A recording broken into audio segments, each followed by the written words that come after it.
आप सुन रहे हैं द दीमानू ऑफिशियल से अन्नदाता का दर्द। कहानी गोपाल थाहिद का सपना। गांव के किनारे हरी भरी धरती पर गोपाल थाहिद का छोटा सा खेत था। गोपाल थाहिद एक अधेड़ उम्र का किसान अपनी पत्नी और 2 बच्चों के साथ रहता था। उसका जीवन सरल था, लेकिन खेत ही उसका मंदिर और पसीना ही उसकी पूजा थी। इस साल गोपाल थाहिद ने बड़े अरमानों से अपनी गेहूं की फसल बोई थी। बीज अच्छे थे, खाद समय पर दी थी और रात भर जागकर उसने पानी की सिंचाई की थी। हर दाना उसे अपने बेटे बेटी के भविष्य जैसा लगता था। फसल लहलहा उठी, सोने की बालियां खेतों में झूम रही थीं। गोपाल थाहिद अपने खेत को छूता तो उसके चेहरे पर एक ऐसी संतुष्टि आती थी जो महल के राजा को भी नसीब न हो। वह सोच रहा था, इस बार फसल अच्छी हुई है, कर्ज उतरेगा, बेटी के लिए नई फ्रॉक आएगी और बेटे को शहर से अच्छी किताबें ला दूंगा। कटाई बस 1 सप्ताह दूर थी। एक रात गोपाल थाहिद गहरी नींद में था कि अचानक तेज हवा और गरज की आवाज से उसकी नींद टूट गई। आसमान में काले घने बादल छा गए थे। उसने भागकर बाहर देखा और उसके पैरों तले जमीन खिसक गई। बेमौसम जोरदार बारिश शुरू हो गई थी। गोपाल थाहिद भागकर खेत की ओर गया। मूसलाधार पानी और तेज हवा ने बालियों को जमीन पर गिराना शुरू कर दिया। वह अपनी मुट्ठी भींचकर आसमान की तरफ देखता रहा, उसके होंठ कांप रहे थे।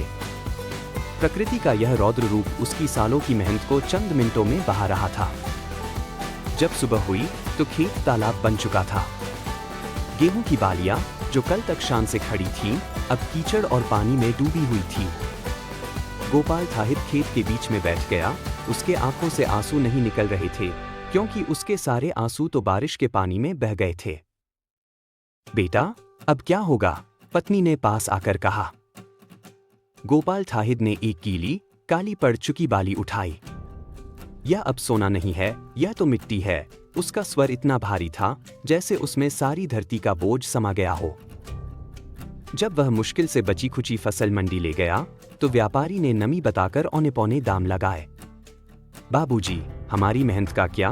गोपाल थाहिद ने गिड़गिड़ाया। बाबू, माल में दम नहीं है, लेना हो तो लो वरना जाओ।